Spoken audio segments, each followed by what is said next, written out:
بسم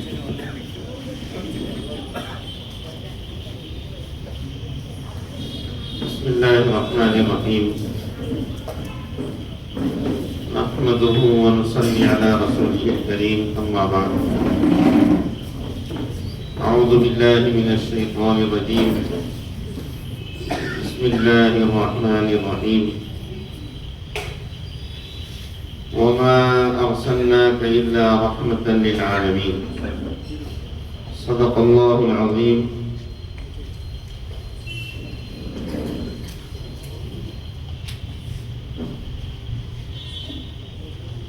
محترم و معزز و معطر علماء کرام، ائمہ اعظام، حفاظ اور نوجوان اور بزرگ حضرات،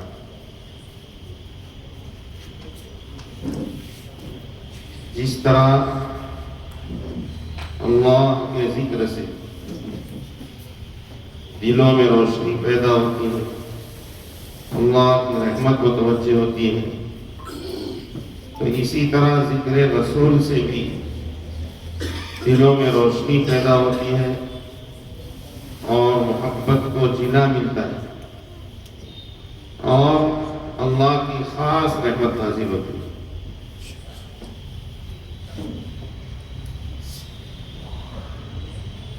ہمارا یہ نیت لے کر یہاں پر بیٹھے تو کافی دیر سے ہیں، لیکن نیت ہو بھی بہت اچھا، نیت کی تجدید کر لیں، نہ ہو تو نیت کر لیں کہ آج کی اس محفل میں نبی پاک صلی اللہ علیہ وسلم کا جو بھی ذکر سنیں گے، اس کی برکت سے اللہ ہمارے دلوں کو حضرت نبی پاک صلی اللہ علیہ وآلہ وسلم کی حقیقی، واقعی، سچی اور پکی محبت عطا فرمائے اور آپ کے طریقوں کو زندگی کے ہر گوشے میں جاری و ساری کرنے کی توفیق اور سعادت عطا فرمائے۔ سب سے پہلی بات نیت کی ہے تو میں عرض کر دوں کہ حضرت مجدد الف ثانی رحمۃ اللہ علیہ انہوں نے کہا کہ میں 3 دعائیں کرتا ہوں اور اس پر تم لوگوں کو کہتا ہوں کہ آمین کہو، اور میں بھی آمین کہتا ہوں، اور جو بھی اس بات کو جب بھی سنے وہ آمین کہے، میں اس کے حق میں اللہ سے دعا کرتا ہوں۔ وہ دعا یہ ہے کہ اللہ مجھے کامل اتباع سنت عطا فرما، اے اللہ مجھے سنتوں پر زندہ رکھ، اور اے اللہ مجھے سنتوں پر ہی موت عطا فرما۔ میں نے آیت کا ایک حصہ تلاوت کیا ہے اور مشہور ہے وَمَا أَرْسَلْنَاكَ إِلَّا رَحْمَةً لِلْعَالَمِينَ۔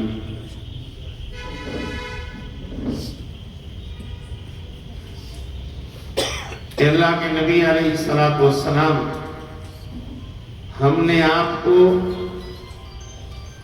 کل جہاں، پوری کائنات کے لیے رحمت بنا کر بھیجا۔ جانتے ہیں جہاں کسے کہتے ہیں؟ کائنات، یونیورس۔ یہ جو آسمان ہم دیکھ رہے ہیں وہ ایک، یہ جو زمین جس پر ہم چل رہے ہیں، پھر رہے ہیں، اٹھ رہے ہیں، بیٹھ رہے ہیں اور پورا نظام قائم ہے، یہ ایک۔ اس جیسے 7 آسمان ہیں، 7 زمینیں، ایک چاند جس کے حسن سے اور اس کے جمال سے اور اس کی جو روشنی، ٹھنڈی روشنی سے ہم متاثر ہیں، تو ساتوں آسمان کے بے شمار چاند ہیں. عالم ایک نہیں ہے. ہم کبھی عالم ازل میں تھے، پیدا نہیں ہوئے تھے، پتہ نہیں کہاں تھے. ہمارا وہ نطفہ جو ہمارے باپ کی صلب میں اور ماں کے سینے میں تھا، وہ نطفہ جس غذا سے تیار ہوا، اس غذا کی مٹی کے اندر ایک عالم تھا. پھر عالم عہد الست میں آئے، پھر اس کے بعد رحم مادر کے اندر آئے، پھر اس کے بعد ابھی عالم دنیا میں ہے. اور یہ دنیا کے بھی عجیب عالم ہے. ہم ابھی کسی عالم میں، تھوڑی دیر کے بعد کسی اور عالم میں رہیں گے. ابھی عالم بیداری میں ہے ماشاءاللہ. کہیں ایسا نہ ہو کہ دوسرے لمحے میں عالم نوم میں چلے جائیں، اس لیے بالکل چست بیٹھے رہے. اب میں کوئی بہت عشاق، واعظ، مبلغ اور لطیفے اور واقعات کو بیان نہیں کروں گا، اس لیے کہ سیرت کا جلسہ ہے. پورے ادب، احترام، عظمت کے ساتھ اگر ہم سنیں گے تو انشاءاللہ یقیناً ہمیں فائدہ ہوگا. تو یہ عالم دنیا ہے، پھر اس کے بعد عالم برزخ ہوگا، پھر عالم قیامت ہوگا، پھر عالم آخرت ہوگا. اللہ رب العزت نے خود فرمایا کہ اللہ کے رسول، ہم نے آپ کو تمام جہانوں کے لیے رحمت بنا کر بھیجا ہے. شاعر کہتا ہے، اور غالباً یہ علامہ اقبال سہیل عظیم آباد، ان کا شعر ہے، کتاب فطرت کے سرے ورق پر جو نام احمد رقم نہ ہوتا. کتاب فطرت کے سرے ورق پر جو نام احمد رقم نہ ہوتا، تو نقش ہستی ابھر نہ سکتا،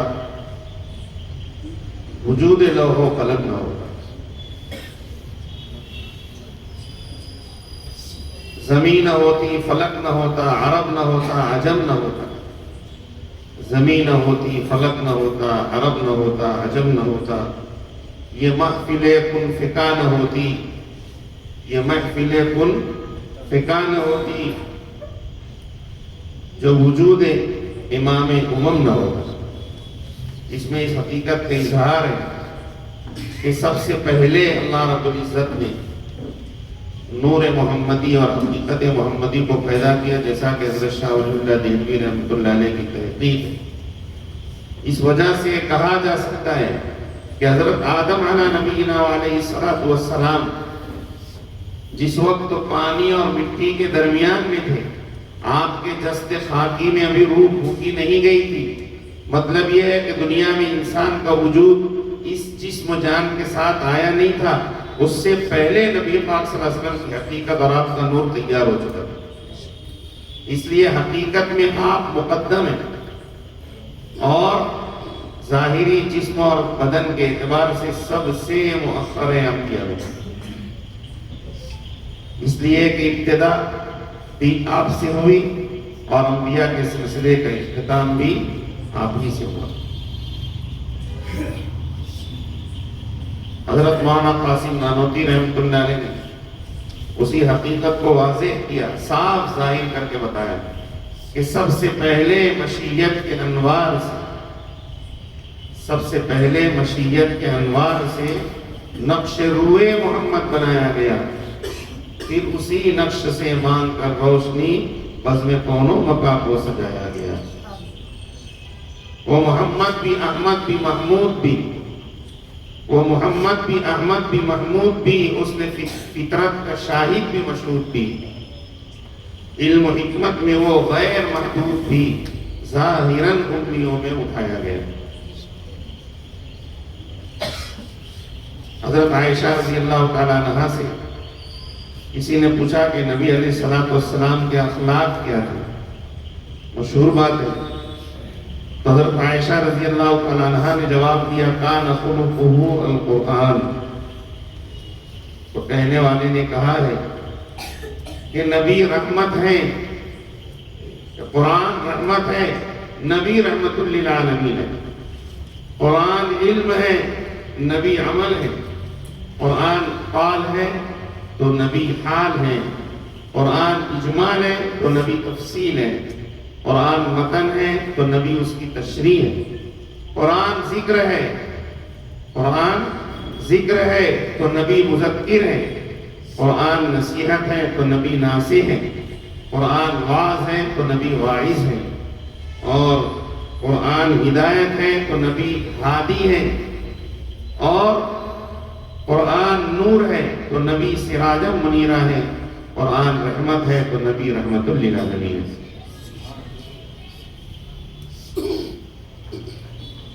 یہ جملہ ہم کہتے ہیں، اس کی حقیقت کیا ہے؟ نبی پاک صلی اللہ علیہ وسلم کل کائنات کے لیے رحمت للعالمین ہے۔ تو سنیے کیسے تھے۔ انسانوں کے مقابلے میں دوسری مخلوق ہے جو نوری ہے۔ فرشتے، نبی پاک صلی اللہ علیہ وسلم انسانوں کے لیے رحمت تو تھے ہی، لیکن فرشتوں کے لیے بھی رحمت ہے۔ حضرت جبرائیل علیہ السلام نے ایک مرتبہ حضرت نبی پاک صلی اللہ علیہ وآلہ وسلم سے جب بھی کہے تو درود شریف پڑھیے، عرض کیا کہ اللہ کے رسول، آپ کی آمد سے پہلے مجھے ہمیشہ اس بات کا خوف ہوتا تھا کہ کہیں اللہ مجھ سے کبھی ناراض ہو جائے، اور ناراض ہو کر جیسے بعض فرشتوں کو اللہ تعالیٰ نے زمین پر دے مارا، ان کو ہلاک کر دیا، تو کہیں میں بھی ہلاک نہ ہو جاؤں، مجھے ڈر رہتا تھا۔ لیکن آپ دنیا میں تشریف لائے اور آپ پر وحی نازل ہوئی، اور اس وحی کے اندر مجھے روح کہا گیا، اور روح کبھی مرتی نہیں ہے، روح کبھی فنا نہیں ہوتی۔ اسی طرح مجھے ذو القوۃ المتین کہا گیا، مجھے عند ذی العرش مکین کہا گیا۔ ذو القوۃ المتین، مضبوط، پختہ۔ حضرت جبرائیل کی پختگی کا یہ حال تھا، مضبوطی کا یہ حال تھا کہ ڈیڈ سی، بحر میت جس کو کہتے ہیں، بحر مردار، جو حضرت لوط علیہ السلام جہاں مبعوث ہوئے تھے، اس قبیلہ اور بستی کا نام ہے سدوم، جو فلسطین کے اندر دریا کلزم کے کنارے واقع ہے، ایک کسی دریا کے کنارے واقع تھی۔ تو جب اس پر عذاب کا ارادہ ہوا اللہ کا، تو حضرت جبرائیل علیہ السلام کو حکم دیا کہ آپ اپنے 70,000 بازوؤں میں سے صرف ایک بازو کے کونے کے ذریعے سے یہ پورے سدوم کے علاقے کو اٹھائیے اور آسمان سے قریب لائیے اور پھر نیچے پٹک دیجیے۔ تو حدیث شریف میں آتا ہے کہ جب حضرت جبرائیل علیہ السلام نے اس کو اٹھایا، اپنے ایک پر کے کونے سے پوری بستی کو اٹھایا اور آسمان کے قریب لے گئے، اور اتنے قریب لے گئے آسمان کے، آج تک کوئی سائنسداں آسمان کو دیکھنے کا دعویٰ نہیں کر سکتا۔ اتنے قریب لے کر کے گئے کہ فرشتے، آسمان کے رہنے والے کہتے ہیں کہ لوگوں کے بلبلانے، چیخنے، چلانے اور جانوروں کی آواز کو ہم نے سنا۔ اتنی اوپر لے گئے اور وہاں سے پٹک دیا، اور الٹا پٹکا، جو گناہ کرتے تھے الٹا کام اس لیے پٹکا، اور آج تک وہ زمین جو ہے زمین کے اندر چلتی چلی گئی، اور وہاں پر ایک سمندر وجود میں آ گیا جس کا نام ڈیڈ سی ہے۔ نقشے دنیا کے نقشے، بحر میت ہے، بحر مردار ہے، وہاں کوئی جانور پنپتا نہیں ہے، پانی زہریلا ہو چکا ہے۔ تو یہ ان کی طاقت کا حال ہے۔ بہرحال حضرت جبرائیل علیہ السلام نے کہا کہ اللہ کے رسول، آپ کی آمد ہمارے لیے رحمت، تو آپ فرشتوں کے لیے رحمت، آپ جو ہے انسانوں کے لیے رحمت، آپ کے وجود باوجود تو ہے ہی، لیکن آپ کا سونا بھی امت کے لیے رحمت ہے۔ غزوے کے ایک سفر میں واپسی پر رات زیادہ ہو گئی، نبی پاک صلی اللہ علیہ وسلم نے قافلے کو اور پورے جہاد کے تمام مسافرین کو، مجاہدین کو حکم دیا کہ اب آرام کریں، سو جائیں، لیکن اس سے پہلے یہ طے ہو جائے کہ ہمیں فجر کی نماز کے لیے کون جگائے گا۔ تو چونکہ حضرت بلال رضی اللہ تعالیٰ عنہ مؤذن تھے، وہی جگاتے تھے، انہوں نے ذمہ داری قبول کی۔ تمام لوگ یہاں تک کہ نبی پاک صلی اللہ تعالیٰ علیہ وسلم بھی آرام کی نیند سو گئے، یہاں تک کہ سورج طلوع ہو گیا، اور سورج کی کرنیں جب نبی پاک صلی اللہ تعالیٰ علیہ وآلہ وسلم کے نورانی بدن اطہر پر پڑی تو آپ کی آنکھ کھلی۔ آپ فوراً اٹھے، حضرت بلال کو آواز دی تو پوچھا کہ آپ نے اٹھایا نہیں؟ انہوں نے کہا کہ اللہ کے رسول، میں رات بھر جاگنے کے لیے نماز کے اندر تلاوت میں مشغول ہو گیا، اور مجھے بھی پھر کچھ اونگ جیسی آ گئی، میں نے نماز موقوف کر کے ایک دیوار سے اوٹ لگا کر کھڑے کھڑے میں نے تھوڑا سستانے کا ارادہ کیا تو مجھے بھی نیند آ گئی، اور آپ نے آواز دی تو میں بیدار ہوا۔ اللہ کے رسول صلی اللہ علیہ وسلم نے فرمایا کہ یہاں ٹھہرنا مناسب نہیں ہے، یہاں سے چلیں، جس جگہ اللہ کا کوئی حکم پامال ہو جائے وہ جگہ اچھی نہیں دیتی۔ آپ نے فرمایا چلیں۔ آگے جا کر ایک منزل پر جب سورج اچھا خاصا طلوع ہو گیا تو اللہ کے رسول صلی اللہ علیہ وسلم پر نمازوں کے قضاء کا حکم آیا۔ یہ نبی پاک صلی اللہ علیہ وسلم کی نیند اور سونے کی وجہ سے ہوا۔ آپ کا سونا بھی امت کے لیے رحمت بن گیا۔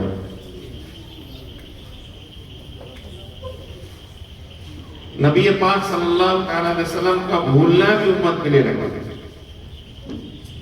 ایک مرتبہ نبی پاک صلی اللہ علیہ وسلم ظہر کی نماز یا عصر کی نماز جو 4 رکعت والی ہوتی ہے وہ پڑھا رہے تھے، اور آپ نے 2 رکعت پر سلام پھیر دیا، اور آپ کی عادت شریفہ تھی کہ نماز فرض سے فارغ ہو کر مصلی کے عین پیچھے ایک ستون تھا، اس ستون سے ٹیک لگا کر اس طرح اوپر ہاتھ اس طرح کر کے بیٹھ جائے۔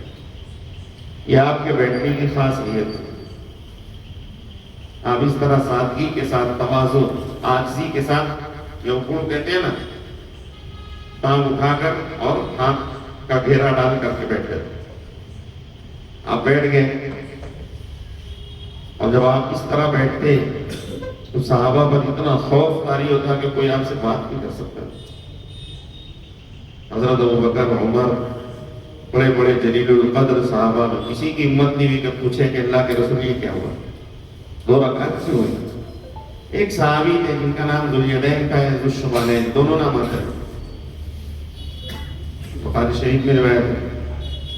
اللہ کے رسول صلی اللہ علیہ وآلہ وسلم کی خدمت اقدس میں حاضر ہوئے اور پوچھا کہ اقصرت الصلاۃ ام نسیت یا رسول اللہ، نماز 2 رکعت ہو گئی ہے 4 رکعت والی، کیا آپ بھول گئے؟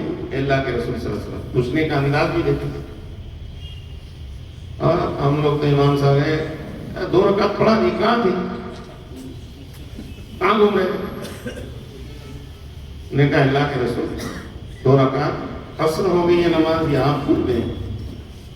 نبی پاک صلی اللہ علیہ وسلم نے تھوڑا کچھ لمحے غور کیا اور کہا کہ ما نسیت بل نسیت، میں بھولا نہیں ہوں، میں بھلایا گیا ہوں، اس امت کے لیے میری بھول بھی رہی۔ کیا ہوا کہ پھر اللہ تعالیٰ نے حکم دیا کہ اب 2 رکعت پڑھیے اور سجدہ سہو کر لیجیے، لیکن اس وقت کے لیے خاص تھا، اب ابھی ہم نہ کریں، وہی مولانا صاحب نے سنا دیا ہے، اس لیے اگر 2 رکعت پہ سلام پھیر دیے تو پھر بعد میں 2 رکعت پڑھ کے سجدہ سہو کرنا ہی، آپ نے 2 رکعت پڑھ دیے تو آپ کی 2 رکعت باطل ہو گئی، فرض ہے۔ اب آپ کو اثر نو 4 رکعت پڑھنا ہے، پھر سجدہ سہو کرنے کی ضرورت نہیں۔ ہاں اگر آپ 2 رکعت پڑھ رہے تھے اور بھول سے آپ نے سلام پھیرا، بھول سے پھیرا، قصدن نہیں پھیرا، ایک سلام پھیر دیا، دوسرا سلام یاد آ گیا اور آپ کھڑے ہو گئے، تو اب آپ کو چاہیے کہ آپ 2 رکعت والی نماز پڑھ رہے تھے 1 رکعت پر ایسا ہوا، یا 4 رکعت والی پڑھ رہے تھے 2 رکعت پر ایسا ہوا، تو آپ 2 رکعت اور دوسری 1 رکعت پوری کر لیجئے اور سجدہ سہو کر لیجئے۔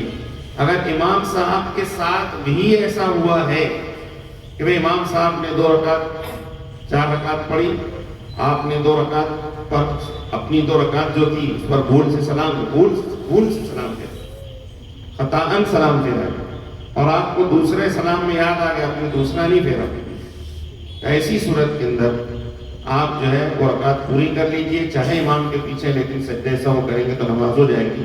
2 قول ہے، سجدہ سہو کریں گے تو بھی نماز ہو جائے گی، نہ کرے تو بھی ہو جائے گی، لیکن بہتر یہی ہے کہ اگر بھول سے سجدہ سہو چھوٹ گیا تو آپ نے نماز ہو رہا خیر کہہ رہے ہیں۔ یہ جو سجدہ سہو کا طریقہ امت کو بتلایا گیا نماز کی کمی کو اور نقص کو دور کرنے کے لیے، یہ نبی پاک صلی اللہ علیہ وسلم کی بھول کی وجہ سے یہ امت کے لیے رحمت بنی۔ نبی پاک صلی اللہ علیہ وسلم نہ صرف اپنوں کے لیے، ایمان والوں کے لیے رحمت بنے، بلکہ غیروں کے لیے رحمت بنے۔ نبی پاک صلی اللہ علیہ وسلم مایوس ہو گئے کفار اور مشرکین مکہ سے، تو آپ نے طائف کا سفر کیا، بہت مشہور بات ہے۔ سفر کے اندر آپ کو بہت مشقت اٹھانی پڑی۔ کسی وقت کسی صحابی نے پوچھا، اے اللہ کے رسول، آپ پر سب سے مشکل وقت کون سا تھا؟ تو آپ نے فرمایا کہ جس وقت میں طائف گیا تھا، وہاں اوباش جو میرے پیچھے پڑے تھے، وہ وقت میرے لیے بہت مشکل تھا۔ اوباشوں نے مارا، آپ لوگ روان ہو گئے، تھک کر کے ایک جگہ کے اوپر جا کر بیٹھے، تو وہاں پر آپ پر چٹان گرانے کا واقعہ پیش آیا۔ چٹان گرانے کا ارادہ کیا، لیکن چٹان آپ پر گری نہیں۔ اسی وقت پہاڑوں کا فرشتے کو لے کر حضرت جبرائیل حاضر ہوئے، مشہور بات ہے، کہا کہ ان کو پیس کر ہلاک کر دیں۔ نبی پاک صلی اللہ علیہ وسلم نے فرمایا کہ نہیں، یہاں آپ کی رحمت جوش میں آ گئی۔ آپ نے کہا کہ نہیں، اگر یہ ایمان نہیں لاتے کوئی بات نہیں، ان کی نسل ایمان لائے گی۔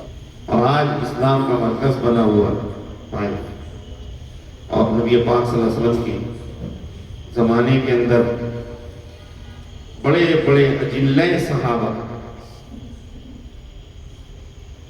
یمن کی طرف سے جو تشریف لائے، یہی اسی علاقے سے آئے، اور ہم ہندوستانیوں کے لیے، یعنی بر صغیر کے لوگوں کے لیے بھی یہ نبی پاک صلی اللہ علیہ وسلم کی دعا کارگر ہوئی، اور یہی طائف کے علاقے کے رہنے والے ایک شخص کے ذریعے سے اسلام یہاں بر صغیر سندھ کے راستے سے پہنچا۔ اللہ کے رسول صلی اللہ علیہ وسلم ان لوگوں کے لیے بھی رحمت بنے جنہوں نے آپ کو پتھروں سے اور جوتوں سے اور جس طرح دل چاہا نشانہ بنایا۔ آپ کی رحمت ان لوگوں کے لیے بھی عام ہوئی جنہوں نے آپ پر بہت تکلیفیں، بہت ستم ڈھائے، صحابہ پر ستم ڈھائے، آپ کی آل اولاد پر ستم ڈھائے، یہاں تک کہ قتل کر دیا۔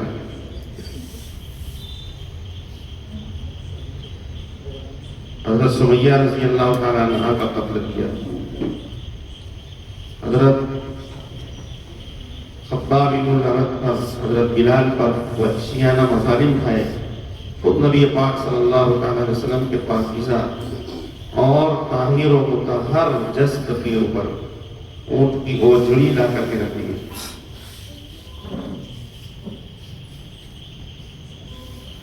بہت ستم ہے۔ 13 سال میں نبی پاک صلی اللہ علیہ وسلم کو ہر طریقے سے اذیت دی ہے۔ ہمارے استاد علامہ ابراہیم پٹنی دامت برکاتہم، اللہ تعالیٰ ان کا سایہ ان پر صحت و عافیت کے ساتھ دراز کرے، فرماتے ہیں کہ نبی پاک صلی اللہ علیہ وسلم کو ذہنی تکلیف بھی دی گئی، نبی پاک صلی اللہ علیہ وسلم کو جسمانی تکلیف بھی دی گئی، نبی پاک صلی اللہ علیہ وسلم کو نظریاتی تکلیف بھی دی گئی، نبی پاک صلی اللہ علیہ وسلم کو جو ہے دلی تکلیف تو دی گئی، اور نبی پاک صلی اللہ علیہ وسلم کو ان کے اہل و عیال کو تکلیف پہنچا کر کے تکلیف دی گئی۔ دنیا کے اندر تکلیف اور مشقت کا جو نام ہے، جس طریقے سے ہو سکتا تھا اس طریقے سے نبی پاک صلی اللہ علیہ وسلم کو تکلیف دی گئی۔ نبی پاک صلی اللہ علیہ وسلم کی تکالیف کو دارالعلوم دیوبند کے سابق مفتی اعظم مفتی ظفیر الدین صاحب رحمۃ اللہ علیہ نے کتاب کے اندر مصائب نبوی کر کے اس کو پورا تحریر کی ہے، پوری کتاب تیار ہو، پڑھ سکتے ہیں آپ، یہاں تفصیل کا موقع نہیں۔ لیکن جب نبی پاک صلی اللہ تعالیٰ علیہ وسلم مکہ سے جاتے ہیں ہجرت کر کے، بعد میں جب فتح مکہ کے موقع پر واپس آتے ہیں تو نبی پاک صلی اللہ علیہ وسلم کے سامنے پورا نقشہ ہوتا ہے، لیکن آپ سوائے 11 افراد جس میں 7 مرد اور 4 عورتیں شامل تھیں، جنہوں نے تکلیفوں کی انتہا کر دی، اور اللہ کی طرف سے آپ کو اشارہ ہو کہ ان کو چھوڑنا نہیں، یہ کعبہ کا پردہ بھی پکڑے ہو تو ان کو مارنا ہے، یہ جلال خدا ہونا۔ ایسا تھوڑی ہے کہ بس صرف بولے بالے بن کے رہنے کا، جیسا عوام چاہتی ہے کہ مولانا لوگ کہ ہم سیدھے سادھے رہنے چاہیے، ان کو جو بھی بول دو سن لے، نہیں۔ اللہ کے رسول صلی اللہ علیہ وسلم نے اعلان فرمایا، لا تثریب علیکم اليوم اذهبوا فانتم الطلقاء، تم پر کوئی گرفت نہیں، جاؤ تم سب آزاد ہو۔ لیکن ان 11 افراد کو آپ نے معاف نہیں کیا، اللہ نے معاف نہیں کیا، شان دکھائی، جلال دکھائی۔ لیکن ان کے علاوہ جتنے بھی تھے دشمن تھے، اس کے اندر آپ کے وہ چچا زاد بھائی ابو سفیان ابن الحارث بھی تھے، جنہوں نے یہ کہا تھا وَقَالُوا لَن نُؤْمِنَ حَتَّى 15 پارے کی آیت ہے، ہم تجھ پر میں ایمان لاؤں گا ہی نہیں، یہاں تک کہ اگر میں یہ بھی دیکھ لوں کہ آسمان سے ایک سوئی نازل ہوئی اور اس پر فرشتہ، اور اس فرشتے کے کاندھے پر تو سوار ہے محمد صلی اللہ علیہ وسلم سے، اور تو آ کر یہ کہے کہ میں خدا کا نبی ہوں، تب بھی نہیں مانوں گا، ان کو بھی معاف کر دوں، وہ بھی مان لیں۔ نبی پاک صلی اللہ علیہ وسلم کی رحمت بیت اللہ شریف کے لیے بھی ظاہر ہے۔ نبی پاک صلی اللہ علیہ وسلم اسی سفر میں جب ہجرت کر کے جانے لگے مکہ چھوڑ کر، تو آپ نے سوچا کہ پتہ نہیں اب کب میری حاضری بیت اللہ شریف میں ہوتی ہے، تو آپ جو ہے اس وقت جو حاجب کعبہ کلید بردار کعبہ تھے عثمان ابن ابی طلحہ شیبی، ان کے پاس گئے اور کہا کہ عثمان مجھے بیت اللہ شریف کی چابی دے دو یا کھول دو میرے لیے، میں 2 رکعت ادا کر لیتا ہوں۔ میں انکار کر دیا، مر بھی جاؤں گا تو نہیں دوں گا، بالکل نہیں دوں گا۔ چلے گئے نبی پاک صلی اللہ علیہ وسلم، اسی فتح مکہ کے موقع پر آئے تو آپ کے پاس بڑے بڑے مسلمان قریش کے سرداران، جس میں حضرت عباس آپ کے چچا، حضرت علی آپ کے چچا زاد بھائی داماد، اور اس طرح کے لوگ حاضر ہوئے اور کہا کہ اللہ کے رسول صلی اللہ علیہ وسلم زبان حال سے کہا چابی لینا ہے، ہمیں چابی کسی کافر اور مشرک کے پاس نہیں رہنی چاہیے۔ اللہ کے رسول صلی اللہ علیہ وسلم نے پہلے یہ کیا کہ اپنے گھر تشریف لے گئے، جو حضرت ام ہانی کا تھا، حضرت علی کی بڑی بہن تھا، غسل کیا، غسل سے فارغ ہو کر چاشت کی 12 رکعتیں ادا کی، اور پھر آنے کے بعد آپ جو ہے عثمان ابن ابی طلحہ شیبی کو بلایا اور کہا کہ عثمان یہ آئے آپتے کانپتے ڈرے سہمے، چابی لے لی جائے گی؟ نہیں، نبی پاک صلی اللہ علیہ وسلم نے کہا کہ عثمان خالدن خالدن، یہ چابی آپ کی اولاد میں قیامت تک رہے گی۔ خالدن کا مطلب خالدن ہمیشہ رہے گی۔ نبی پاک صلی اللہ تعالیٰ علیہ وسلم کے بعد حجاج جیسا ظالم آیا، اور بھی لوگ آئے، لیکن کوئی بھی ان سے چابی آج تک نہیں لے سکا۔ اور آج کے یہ جو کیا حکمراں جو ہیں، کیا وہ کسی اس سے کم ہے کیا؟ ان کی بھی ہمت نہیں وہ چابی لے سکے۔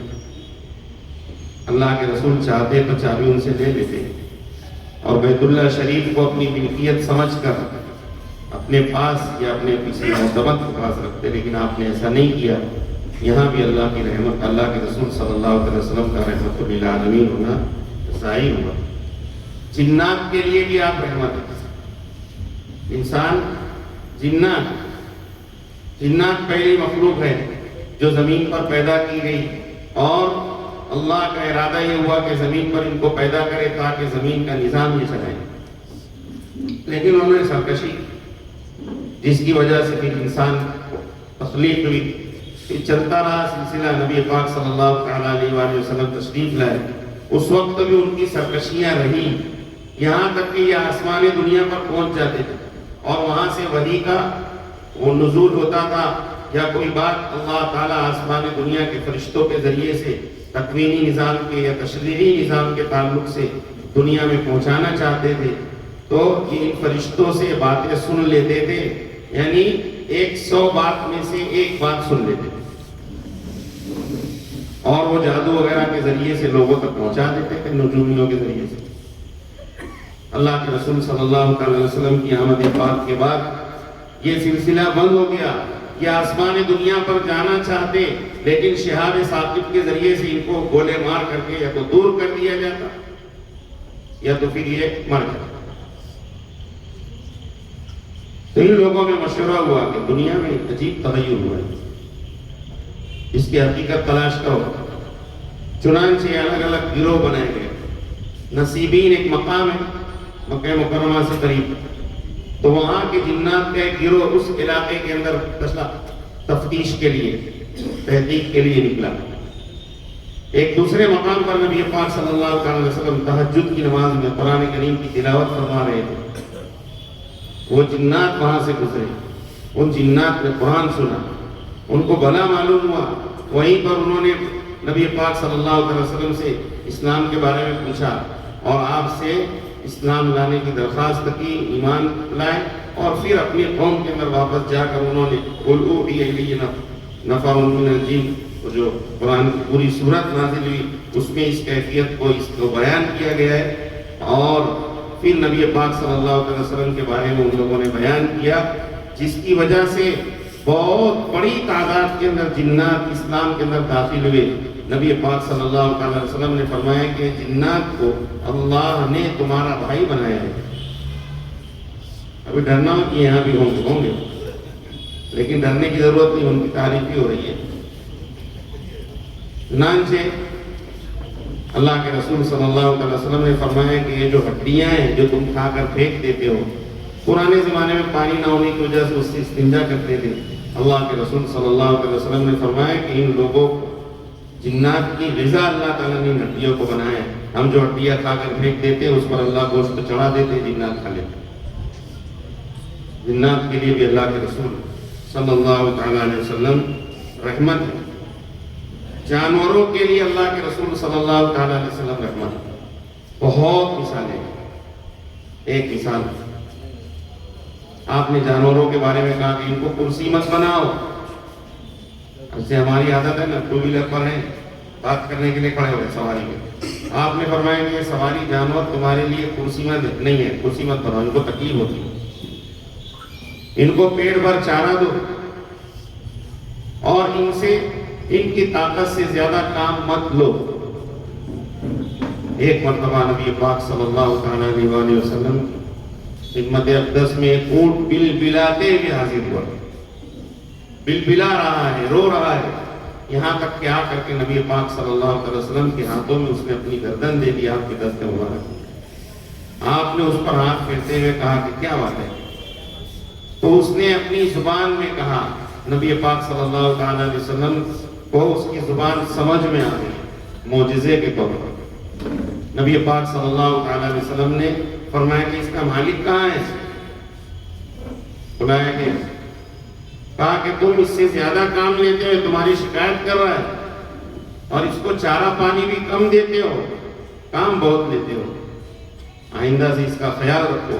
اور پوری امت کے لیے بتا دیا کہ دیکھو ان کا خیال رکھو، جانوروں کو پالو تو ان کا خیال رکھو۔ پھر ہرنی والا واقعہ مشہور ہے، چونٹی والا واقعہ مشہور ہے۔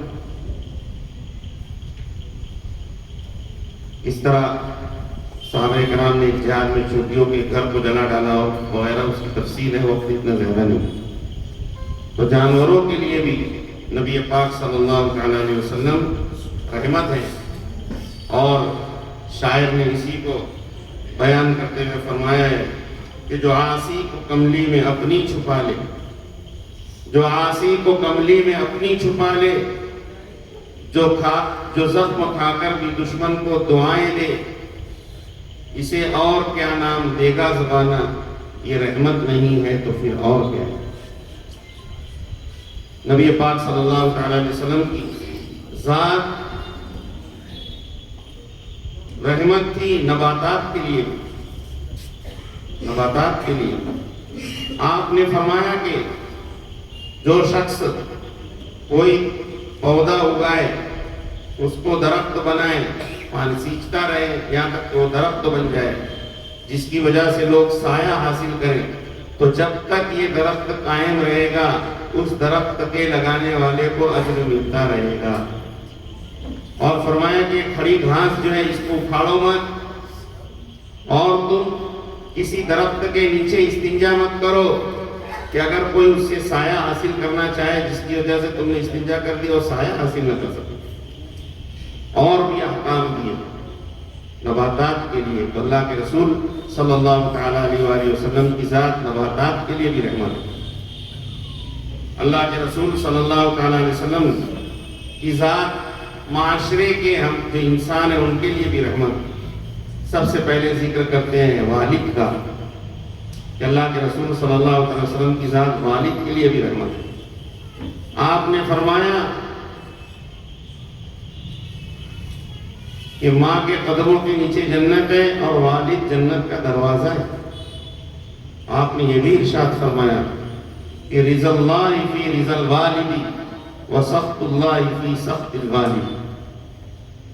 اللہ کی رضامندی باپ کی رضامندی میں ہے، باپ راضی تو اللہ راضی، اور اللہ کی ناراضگی باپ کی ناراضگی میں ہے کہ باپ ناراض تو اللہ ناراض۔ تو اللہ کے رسول صلی اللہ تعالیٰ علیہ وسلم کے والد کے لیے بھی اللہ کی رحمت ہے، والدہ کے لیے بھی اللہ نبی پاک صلی اللہ تعالیٰ علیہ وسلم رحمت ہے۔ ایک صحابی حاضر ہوئے، فرمایا کہ اللہ کے رسول من ابر، میرے حسن سلوک کا سب سے زیادہ حقدار کون ہے؟ اللہ کے رسول صلی اللہ علیہ وسلم نے فرمایا کہ امو کا، تیری ماں۔ دوبارہ سوال کیا، پھر فرمایا تیری ماں۔ دوبارہ سوال کیا، پھر فرمایا تیری ماں۔ چوتھی بار سوال کرنے پر فرمایا کہ ابو کا۔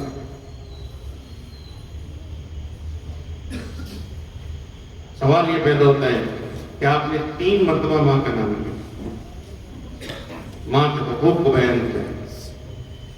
ضعیف روایتوں میں آتا ہے، جس کا کوئی سر پیر نظر نہیں آتا، کہ نبی پاک صلی اللہ علیہ وسلم 2 مرتبہ مقام ابوا پر حاضر ہوئے۔ پہلی مرتبہ جب مقام ابوا پر حاضر ہوئے تو اپنی والدہ محترمہ قبر پر حاضر، اور آپ جو ہے قبر کے سرہانے بیٹھ گئے اور آپ کی آنکھوں سے آنسو جاری ہو گئے۔ لکھنے والوں نے لکھا کہ آپ نے کہا کہ میری والدہ آپ اگر زندہ ہوتی تو میں آپ کی خدمت کرتا، اور آپ کی بات ہی کافی ہے کہ جب آپ نے ماں کی اتنی خدمت کرنے کے لیے فرمایا ہے تو آپ کی والدہ اگر آپ کی حیات میں زندہ ہوتی تو آپ کتنی خدمت کرتے۔ تو نبی پاک صلی اللہ علیہ وسلم والدہ کے لیے بھی اللہ کی رحمت، اسی طرح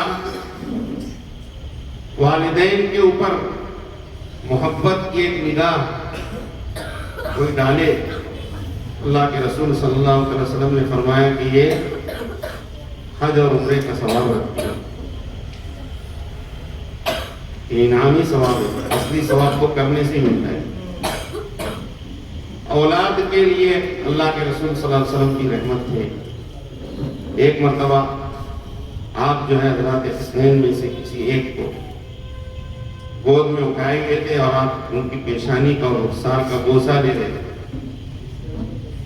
سامنے ایک صحابی بعد میں صاحب ایمان لائے اور یہ نا استفزاری، انہوں نے کہا کہ اے محمد یہ کیا ہے؟ فرمایا یہ رحمت ہے۔ اس نے کہا کہ ماں میری 10 اولاد ماں قبل قط، میں نے کبھی بھی ان کا بوسہ نہیں لیا ہے۔ اللہ کے رسول صلی اللہ علیہ وسلم نے فرمایا کہ تنزع الرحمت الا من شقی، کہ رحمت صرف اور صرف تنگ دل سخت دل انسان سے کھینچ لی جاتی ہے۔ یہ اللہ کی رحمت ہے اپنی اولاد کو بوسہ دینا۔ صرف بوسے پر اللہ کے رسول صلی اللہ علیہ وسلم نے اتنی سخت بات ارشاد فرمائی اولاد کو۔ اس میں تفصیل یہ ہے کہ نبی پاک صلی اللہ علیہ وسلم نے اولاد میں سے بیٹی کو بہت اہمیت دی۔ بیٹی کے لیے نبی پاک صلی اللہ علیہ وسلم اللہ کی رحمت ہے۔ آپ نے ارشاد فرمایا کہ اگر کسی شخص کی 2 بیٹیاں ہوں یا 2 بہنیں ہوں، وہ ان کی تعلیم تربیت کرتا ہے، پرورش کرتا ہے، پھر ان کا نکاح کسی اچھی جگہ کر دیتا ہے تو وہ جنتی ہے، میں اس کو جنت کی بشارت دیتا ہوں۔ حضرت عائشہ رضی اللہ تعالیٰ عنہ تشریف فرما دی۔ حضرت عائشہ نے پوچھا اللہ کے رسول کسی کی ایک اولاد ہو، اس لیے کہ حسرت ہے نا دل میں، کوئی اولاد نہیں تھی، کہا ایک ہو تب بھی یہی ہے۔ فرمایا اگر کسی کی نہ ہو تو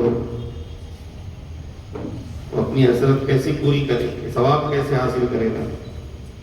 نبی پاک صلی اللہ علیہ وسلم نے فرمایا کہ انا فرط، جو لوگ اولاد رکھتے ہیں اور ان کی اولاد بچپن میں انتقال کر جاتی ہے، یا ہے کہ ان کی وہ تعلیم و تربیت کرتا ہے، ان کا نکاح کرا دیتا ہے، دوسروں کے حوالے کر دیتا ہے، خاص طور پر بیٹیاں، تو اللہ اس کو جنت عطا فرمائیں گے اور اس کو اس کے ماں باپ کے لیے رحمت اور بخشش کا اور مغفرت کا ذریعہ بنائیں گے۔ تو میں ایسے امتیوں کے لیے فرد ہوں جن کو اللہ تعالیٰ نے کوئی اولاد نہیں دی، وہ مایوس نہ ہو، اللہ کے رسول صلی اللہ علیہ وسلم ان کی سفارش کریں گے۔ اگر ان کے دل میں تمنا ہے، صدق دل سے وہ نیت کر چکے تھے کہ اگر دنیا میں میری اولاد ہوتی تو میں بھی ایسے عالم بناتا، حافظ بناتا، مفتی بناتا، امام بناتا، داعی بناتا،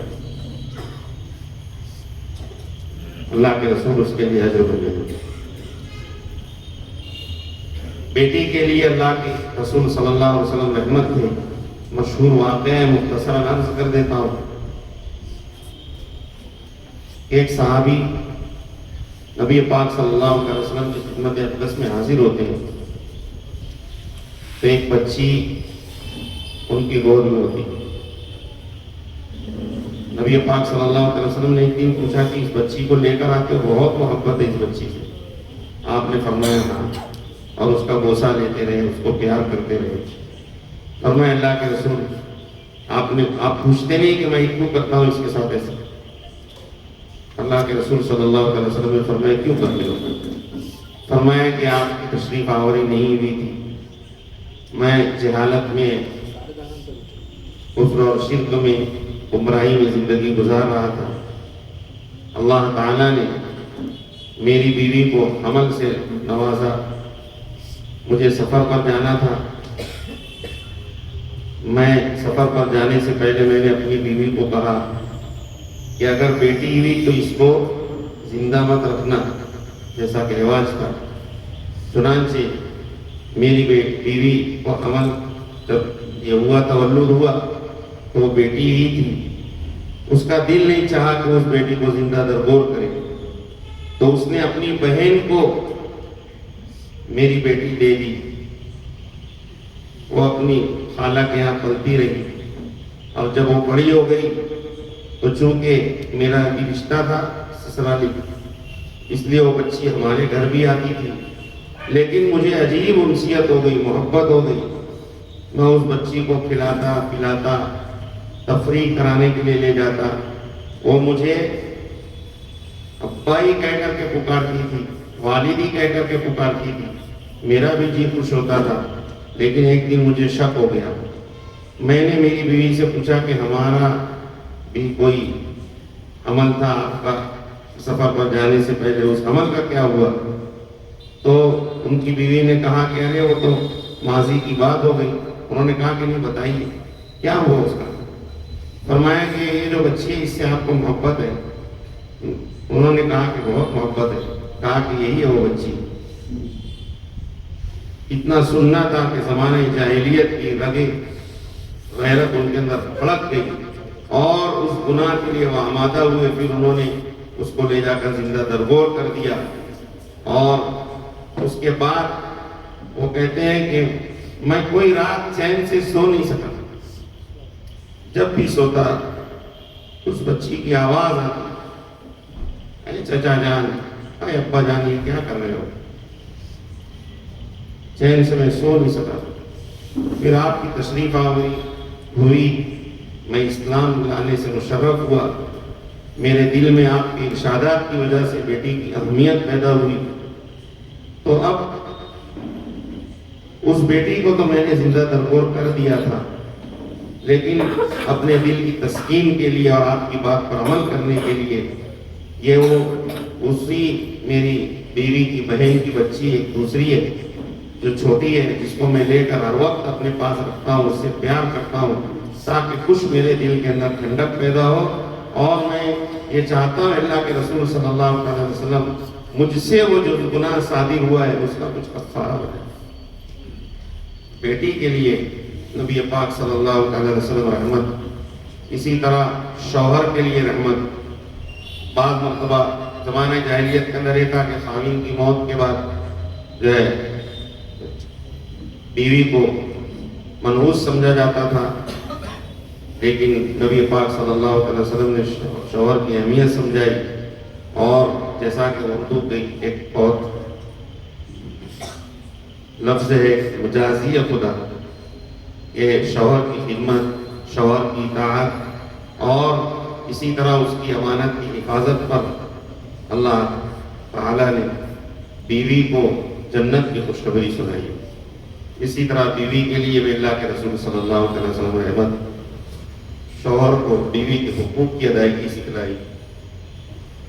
اب وقت تو کافی ہو چکا ہے۔ نبی پاک صلی اللہ علیہ وسلم پوری امت کے لیے رحمت۔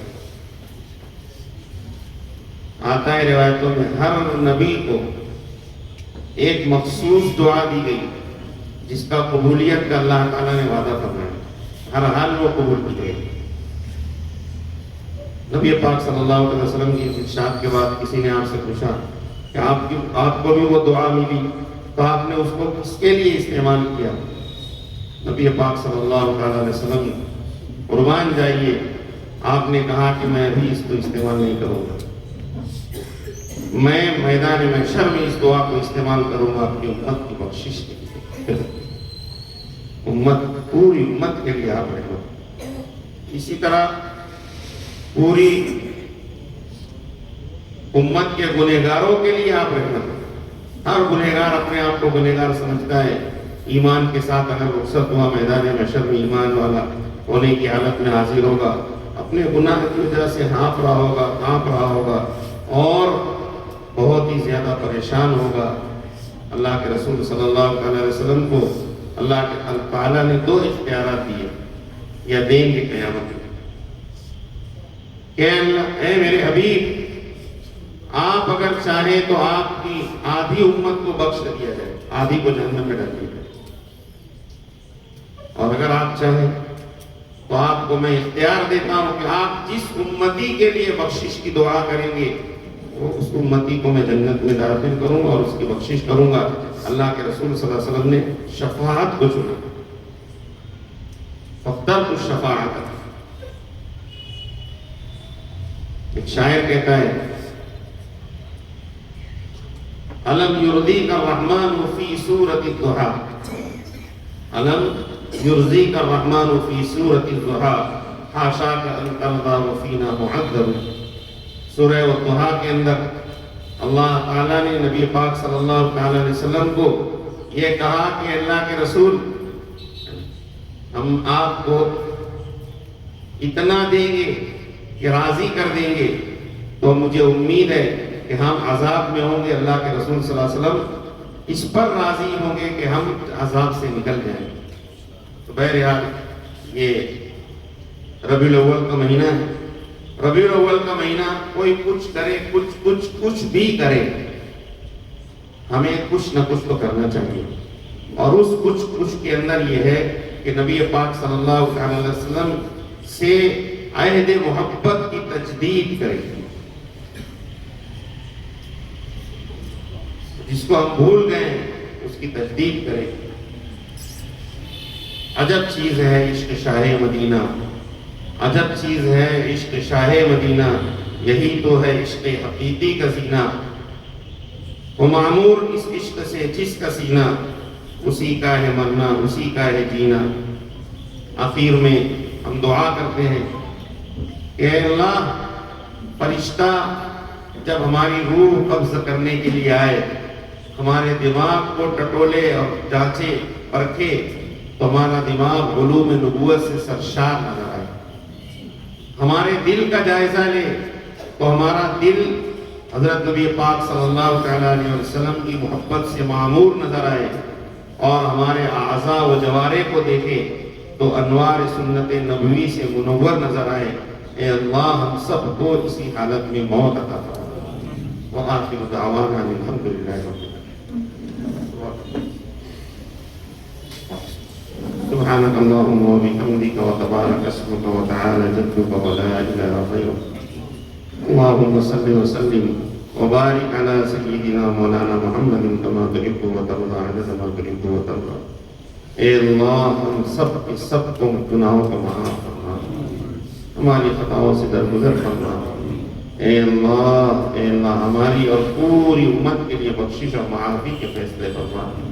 اے اللہ، ہمیں اپنی محبت عطا فرما، اپنی معرفت عطا فرما۔ اے اللہ، زیادہ سے زیادہ اپنی مرضیات پر چلا کرنا، مرضیات سے پوری حفاظت فرما۔ نیکی بھلائی تقوی اور خیر کے کاموں کی محبت عطا فرما، برائی شر اور معاصیت کے کاموں کی نفرت عطا فرما۔ اے اللہ، اپنے حبیب پاک صلی اللہ علیہ وسلم سچی، پکی اور واقعی محبت عطا فرما۔ اے اللہ، اتباع سنت کا جذبہ عطا فرما، اتباع سنت پر جینا نصیب فرما، اتباع سنت پر مرنا نصیب فرما۔ اے اللہ، زندگی کے تمام گوشوں کو، اے اللہ، گوشوں میں تیرے نبی پاک صلی اللہ علیہ وسلم کی سنت کو اے اللہ جاری و ساری کرنے کی توفیق اور سعادت نصیب فرما۔ اے اللہ، امت کا، انسانیت کا، دین کا وہ درد جو تو نے تیرے حبیب پاک صلی اللہ علیہ وآلہ وسلم کے سینے اطہر کے اندر رکھا تھا، اس کا ایک شمع، ایک حصہ ہمیں بھی عطا فرما دیجیے، اور ہمارے جسم جان کی تمام تر طاقتوں، قوتوں اور صلاحیتوں کو دین کی آبیاری، دین کی نشر و اشاعت، دین کی سربلندی اور سنت کو دنیا کے اندر بیدار کرنے اور جاری ساری کرنے کے لیے قبول فرما۔ اے اللہ ایمان و اسلام کی وہ امانت جو آپ نے ہم تک پہنچائی ہے وہ ہمیں موجودہ اور آئندہ نسلوں تک پہنچانے کی توفیق اور سعادت نصیب فرما۔ اے اللہ موت کا وقت آئے، اے اللہ تیری جانب سے جو فرشتہ مقرر ہو وہ ہمارے دماغ کو ٹٹولے تو دماغ علوم نبوت سے سرشار نظر آئے، ہمارے دل کو ٹٹولے تو ہمارا دل تیرے حبیب پاک صلی اللہ تعالیٰ علیہ وآلہ وسلم کی محبت سے معمور نظر آئے۔ اے اللہ ہمارے اعضاء و جوارح کی جانچ کرے، اے اللہ ہمارے اعضاء و جوارح انوار سنت سے معمور نظر آئے، اس حال میں ہمیں موت عطا فرما۔ اے اللہ تیرے حبیب پاک صلی اللہ تعالیٰ علیہ وآلہ وسلم نے جتنی بھی خیر اور بھلائیاں تجھ سے طلب کی ہے وہ ہمیں اور پوری امت کو عطا فرما۔ اے اللہ تیرے حبیب پاک صلی اللہ تعالیٰ علیہ وآلہ وسلم نے جن جن شرور و فتن آفات و بلیات فتنہ و فساد مکارے سے پناہ چاہیے ہے ان سے ہماری اور پوری امت کی حفاظت فرما۔ اے اللہ اس مل بیٹھنے کو بھی قبول فرما۔ اے اللہ ہمیں اپنی رحمت خاصہ سے نازل فرما، خاص طور پر جن احباب نے اے اللہ تیرے جن سعادت مند بندوں نے اے اللہ دامے درمے قدمے سخنے اس جلسے کے انعقاد کے لیے کوششیں کی ہیں، اے اللہ سب کی کوششوں کو قبول فرما اور اس مجلس کے مقاصد حسنہ کو بأتم وجوہ پورا ہونے کے فیصلے فرما۔ سبحان ربک رب العزت عما یصفون وسلام علی المرسلین والحمد للہ رب العالمین۔ جزاک اللہ۔